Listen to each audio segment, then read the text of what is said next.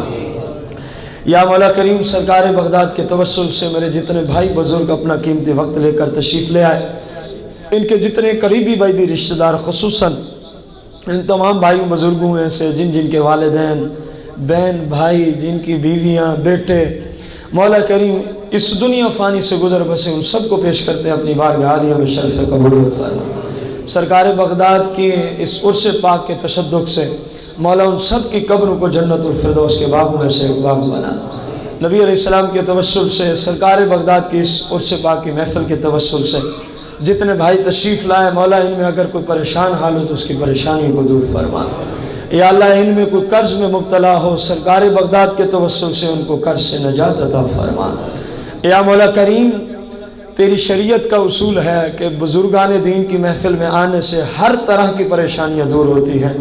اپنی رحمت کا صدقہ، غوث پاک کے عرس کا صدقہ، میرے جتنے بھائی بزرگ آئے مولا، دینی دنیاوی جو جس کی پریشانی ہے تو اس کو بہتر جانتا ہے مولا، ان تمام پریشانیوں کو دور فرما دے مولا۔ خصوصاً جو بے اولاد ہیں ان سب کو اولاد صالح کی دولت سے مالا مال فرما۔ یا مولا کریم، ہم سب کے حال پہ خصوصی رحم و کرم فرما۔ یا اللہ، ہمیں دین اسلام کو سیکھ کر اسلام پہ عمل کا جذبہ عطا فرما، نیکیوں سے محبت، گناہوں سے ہمیشہ کے لیے نفرت عطا فرما۔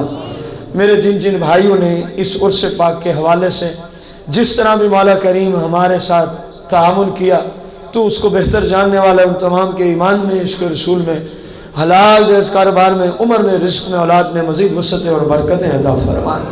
یا مولا کریم، جو چل کے آئے ان سب کے بھی ایمان میں، عشق رسول میں، حلال جائز کاروبار میں، عمر میں، رزق میں، اولاد میں مزید وسعتیں اور برکتیں عطا فرما۔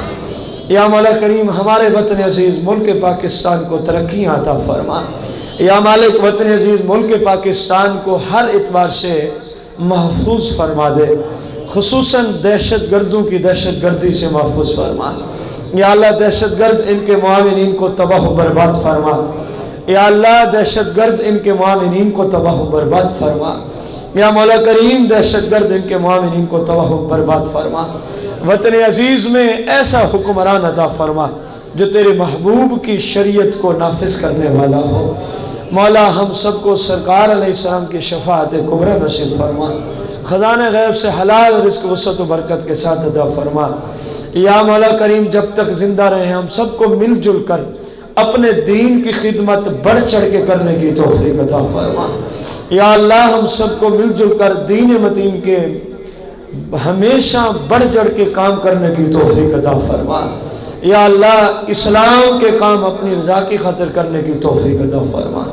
اللہم ربنا آتنا فی الدنیا حسنہ وفی الآخرۃ حسنۃ وقنا عذاب النار۔ اللہم انا نسألک العافیۃ فی الدین والدنیا والآخرہ۔ اللهم إنا نعوذ بك من فتنة القبر وفتنة المحيا والممات والمسيح الدجال. اللهم إنا نعوذ بك من عذاب القبر.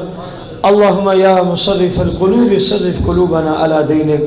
اللهم يا مصرف القلوب صرف قلوبنا على دينك. اللهم يا مصرف القلوب صرف قلوبنا على دينك. إن الله وملائكته يصلون على النبي يا أيها الذين آمنوا صلوا عليه وسلموا تسليما. الصلاة والسلام عليك يا سيدي يا رسول الله. الصلاة والسلام عليك يا سيدي يا حبيب الله. بحق لا إله إلا الله محمد رسول الله. اعلان سماعت